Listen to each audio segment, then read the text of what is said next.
तो देखो triple H तो इन रिंग कॉम्पिटिशन के अंदर अपने हेल्थ इश्यूज के कारण नहीं उतर सकते, लेकिन जो निक ऑल्डिस हैं वो जरूर आ सकते हैं और वो कम्पीट कर सकते हैं इन फ्यूचर रोमन रेंज या फिर द रॉक का। आई नो सुनने में हल्का वाहियात लग रहा होगा, लेकिन क्या कुछ पूरी अपडेट है उसके बारे में हम लोग बात करेंगे। सैमी ज़ेन का क्या होगा एलिमिनेशन चेंबर क्वालिफाइंग मैच हारने के बाद, एजे स्टाइल्स हो चुके हैं उसी क्लब से अलग, डेमियन प्रीस्ट का अलग ऐसा है कि मनी इन द बैंक का जो ब्रीफ केस है वो जाने वाला है खाली हाथ, एंड और भी कुछ तुम्हें अपडेट जानने के लिए मिलेंगे इस वाली वीडियो में। So hello everybody and welcome back to new video. देखो ब्लड लाइन वर्सेस अथॉरिटी का जो खेल वो शुरू हो चुका था। ट्रिपल एच ने बहुत ताने मारे भर भर के हमारे Dwayne Johnson the people champ the rock को, लेकिन आने वाली स्टोरी के अंदर शायद निक ऑल्डिस वो सुपरस्टार होंगे या फिर वो मैनेजर होंगे जो कि स्टेप इन करेंगे अथॉरिटी की तरफ से। और भी कुछ अपडेट्स है इस वाली वीडियो में, बस एकदम वीडियो को देखो एंड तक। So without wasting any time let's begin this video. देखो वीडियो को सबसे पहले मैं शुरू करने वाला हूँ सैमी ज़ेन के साथ में। जिन लोगों ने रिसेंटली स्मैकडाउन के एपिसोड देखा होगा वहां पर तुमने देखा कि जो सैमी ज़ेन है वो फेस करते रैंडी ऑर्टन का, और ये होता है एमआईटीबी कह रहा हूं सॉरी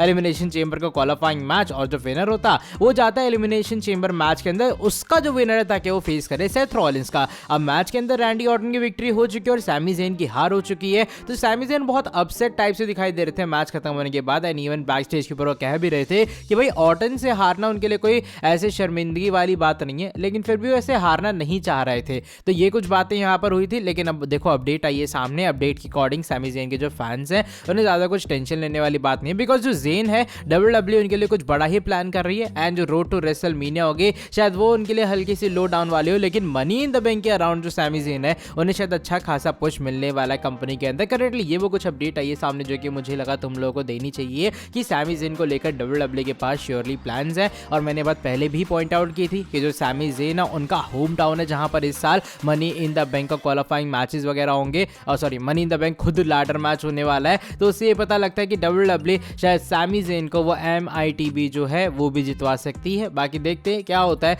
जब हमारे रेसलमेनिया के अंदर सैमी ज़ेन करते हैं कंपीट। बाय द वे हम लोग जॉन सीना के बारे में भी बात करेंगे, बिकॉज रिसेंट आवर में जो सीना है वो भी अपने एक स्पेशल टाइप की बहुत अपीयरेंस देते हुए नजर आए हैं। एंड जॉन सीना की जो अपीयरेंस है ना वो एक बेसबॉल पूरे सर्किट के अंदर हुई है। हुआ क्या है, एक स्पेशल कंपनी बॉस्टन की है जो कि पूरा अपना करवाती रहती है बेसबॉल के इवेंट, सवेना बनानाज ऐसा करके पूरी कंपनी का नाम है। तो उनका बेसबॉल का जो इस साल का सीजन था वो स्टार्ट होने वाला था, तो उसकी स्टार्टिंग के लिए इनॉग्रेशन के लिए जॉन सीना एक स्पेशल अपीयरेंस देते हुए नजर आए। सीना आते हैं, पूरी चैंपियनशिप उठाते हैं, फेंकते हैं इधर उधर, एंड इवन वो बेसबॉल खेलने का ट्राई करते हैं और उनका स्ट्राइक आउट हो जाता है। आई मीन अगर तुम लोगों ने डोरेमोन देखा होगा तुम्हें पता होगा स्ट्राइक आउट क्या होता है, जब तीनों बार जो बेसबॉल वाली वो है वो जाती हुई नजर आती, पास हो जाती है, तुम्हारा बैट टच होता नहीं है, और उसके बाद जॉन सीना सामने वाले बंदे को मारने की एक्टिंग करते हैं, लेकिन उसके बाद अल्टीमेटली उसे कांग्रेचुलेशन करने के बाद सीना कुछ इस तरीके से अपने एक स्पेशल वाली अपीयरेंस देते हुए नजर आए, जो कि मुझे लगा तुम लोगों को बतानी चाहिए कि सीना ये कुछ हरकतें भी कर रहे हैं फिलहाल अपने टाइम पास के लिए। चलो बढ़ते हैं इसके बाद वाली अपडेट की तरफ। इस बार ये जुड़ी है हमारे स्मैकडाउन के एपिसोड की रेटिंग या फिर कह लो व्यूअरशिप के बारे में। जो रिसेंटली स्मैकडाउन का एपिसोड था, शो पर बहुत सारी चीजें हुई हैं, लेकिन बात करूं अगर मैं शो पर कुछ बड़ी अपीयरेंस थी या फिर नहीं, तो ट्रिपल एच के अलावा शो पर एज सच वो कुछ नहीं था कि भैया द रॉक आ रहे हैं या फिर रोमन रेंज आ रहे हैं या कोडी रोड्स आ रहे हैं, तो ऐसे वाव फैक्टर WWE ने अनाउंस नहीं किया था। लेकिन डिस्पाइट उसके भी जो व्यूअरशिप है बहुत अच्छी खासी आई है। इस हफ्ते जो एवरेज व्यूअरशिप आई है वो 2.461 मिलियन व्यूअर्स आई है, जबकि पिछले हफ्ते 2.314 मिलियन व्यूअरशिप आई थी। तो देखो ये बहुत बड़ा डिफरेंस है भाई, इतना बड़ा उछाल आया है। I know WrestleMania press conference बहुत बड़ी चीज थी, उसके बाद हमने देखा है जस्ट स्मैकडाउन हो रहा है, लेकिन WWE ने बात क्लियर कर दी थी भैया कोडी रोमन शो पर नहीं होंगे। हाँ कोडी कह रहा हूँ सॉरी, रोमन और रॉक शो पर नहीं होंगे। जो कोडी है वो एडवर्टाइज थे, लेकिन वो डार्क मैच के अंदर कंपीट करके वो भी दौड़ गए, शो के ऊपर वो भी दिखाई नहीं दिए। Main event match Orton Sami Zayn के बीच में था और WWE ने इतनी अच्छी खासी व्यूअरशिप पुल आउट किए, तो मेरे हिसाब से कमेंटेबल जॉब है ट्रिपल एच की तरफ से किस तरीके से वो रोड टू रेसलमेनिया बुक कर रहे हैं कि WWE को एकदम उस चीज का जमकर फायदा भी हो रहा है। बात हम लोग डेमियन प्रीस्ट के बारे में भी कर लेते हैं, बिकॉज जो डेमियन प्रीस्ट है हमारे MITB होल्डर है, जजमेंट डे के मेंबर है। कल रात को मैंने एक वीडियो डाली थी, बताया था कि चांसेस हैं कि शायद एलिमिनेशन चेंबर के अंदर इवन जो है जजमेंट डे अपनी टैग टीम टाइटल हारती हुई नजर आएगी। लेकिन बात करो डेमियन प्रीस्ट के बारे में, देखो डेमियन प्रीस्ट का सीन अभी फिलहाल क्या है, प्रीस्ट को लेकर बातें ये आ रही हैं सामने कि शायद वो अपना MITB जो वो है ना ब्रीफ केस टाइप वो हार भी सकते हैं। अब यहाँ पे जस्ट ओपिनियन आया सामने फैंस का। अभी ओपिनियन इसलिए आया बिकॉज 142 डेज बचे हैं डेमियन प्रीस्ट के कॉन्ट्रैक्ट को ओवर होने के लिए, और शायद अभी जब मैं वीडियो रिकॉर्ड कर रहा हूँ तो 141 डेज ही बचे होंगे। अब इसके अंदर ध्यान से देखो सिचुएशन कैसी है। रेसलमेनिया के अंदर कोडी रोड्स फेस कर रहे रोमन रेंज का, तो या अगर कोडी रोड जीतते हैं आउट तो नो वे WWE नहीं चाहेगी कि उन्हें तुरंत टाइटल हरा दे, डेमियन प्रीस्ट हमारे न्यू चैंपियन बन जाए। और अगर रोमन रिटेन भी कर लेते हैं, I don't think so Damian वो इंसान होंगे जो कि रोमन को डिथ्रोन करेगा। On the other hand Seth Rollins और ड्रू मैकिंटायर या रैंडी ऑर्टन जिसके साथ में भी उनका मैच होता है,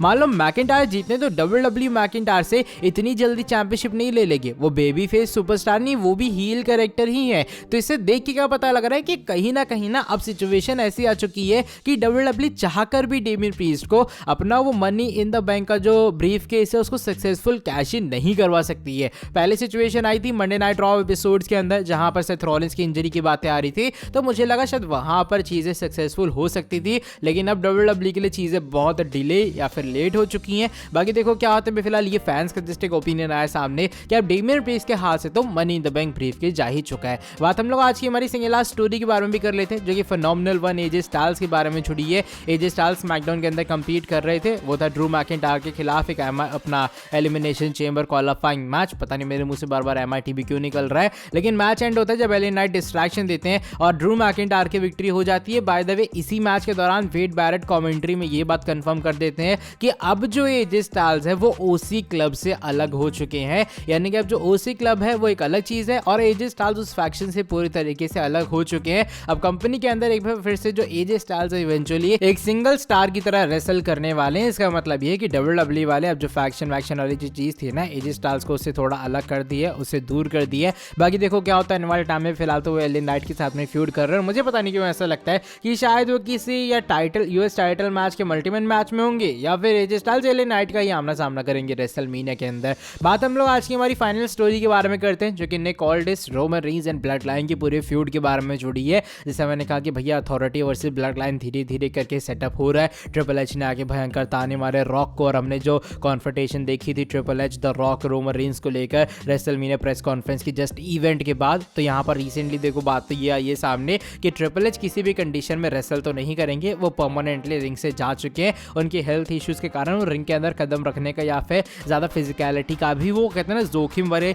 काम नहीं करने वाले। लेकिन बात यही सामने की जो निक ऑल्डिस हैं वो काफी जल्दी रेसल कर सकते हैं, बिकॉज अगर तुम ध्यान से देखोगे अब अथॉरिटी फिगर के अंदर मेनली वही है जो इन रिंग कॉम्पिटिशन के अंदर थोड़े एक्टिव थे रिसेंट टाइम के अंदर। जब कोडी रोड्स AEW के अंदर थे तब भी निक ऑल्डिस NWA चैंपियन थे, अगर मैं गलत नहीं हूं तो उस टाइम भी उन्होंने कम्पीट किया, तो ज्यादा उन्हें टाइम मैसेज हुआ नहीं है रिंग से बाहर रहे हुए, और अभी स्टिल वो कम्पीट कर सकते हैं इन रिंग कॉम्पिटिशन के अंदर। एटलीस्ट वो एक डिसेंट मैच तो डिलीवर कर ही सकते हैं। So that's why may be WWE consider कर सकते हैं कि निक ऑल्डिस आने वाले टाइम में कम्पीट कर रहे हैं इन रिंग कॉम्पिटिशन के अंदर। अब क्या वो रोमन के खिलाफ कम्पीट करेंगे या फिर किसी और के खिलाफ, ये बात तो कंफर्म नहीं है, लेकिन मुझे ऐसा लग रहा है कि शायद कोई ब्लड लाइन मेंबर ही उनके सामने आएगा अगर वो इन रिंग कॉम्पिटिशन के अंदर कम बैक करते हैं। एंड अगर निक ऑल्डिस वापस आ रहे हैं ना एक बार फिर से इन रिंग कॉम्पिटिशन में, मैं चाहूंगा एटलीस्ट वो ब्लड लाइन के खिलाफ जब आएंगे तो एक अच्छा मैच पुट ओवर करे। एलिमिनेशन चेंबर के लिए एज सच रोमन एडवर्टाइज नहीं है। बाकी लेट्स सी क्या होता है आने वाले हफ्तों के अंदर, कि निक ऑल्डिस हमारे इन रिंग कॉम्पिटिशन के अंदर कम बैक करेंगे या फिर नहीं। लेकिन ये बात आई है सामने कि उनका in ring competition come back हो सकता है काफी ज्यादा जल्दी। एंड जस्ट मेरा ऐसा ओपिनियन या फिर ये एक तरह का प्रेडिक्शन भी है कि वो आ सकते हैं ब्लड लाइन के सामने। चलो by the way that is it for today video. अगर तुम्हें ये वाली वीडियो पसंद आई है नीचे वीडियो को लाइक कर देना, साथ ही में जो लोग चैनल के ऊपर न्यू है सब्सक्राइब नहीं किया सब्सक्राइब कर देना चैनल को, बेल नोटिफिकेशन को कर देना ऑन। मैं तुमसे मिलता हूँ आके नेक्स्ट वीडियो के अंदर बहुत ज्यादा जल्दी। Till then bye bye, take care.